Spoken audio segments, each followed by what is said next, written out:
Nagtataka si Lynette nang malaman niya na nasa Eastridge si RJ, kaya nagtanong siya kung bakit nga ba naroon. Sinabi naman ni Annalyn ang dahilan dahil sumama ang pakiramdam ng tatay niya nang sugurin siya ni Moira sa bahay nito. Dahil doon, tuluyan na ding napala Moira sa bahay nila. Pagkatapos nila Aling Susan at Josa sa pinuntahan nila, nagkayayaan silang kumain sa isang karinderya. Inilapag ni Aling Susan ang wallet niya sa lamesa.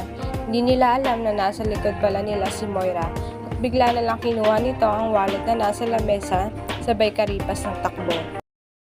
Tinawagan ni RJ si Zoe para tanungin ito kung nasaan ito ngayon. Dahil sa pag-aalala ni Zoe sa mami niya, sinabi niya sa daddy niya na nawawala talaga ang mami niya. Pero sinabi ng daddy niya na hayaan na lang mami nito. Matanda na yun at kaya na nito ang sarili niya. Samantalang si Moira, habang tumatakbo dala ang ninakaw na wallet ni Aling Susan, hindi niya napansin na may malaking butas sa dinat niya. Kaya naman bigla na lang itong nahulog. Lumingi siya ng saklolo sa mga taong naroon, pero naabutan siya ni Josa at Aling Susan at agad sinabihan na isnatcher ang babaeng yan.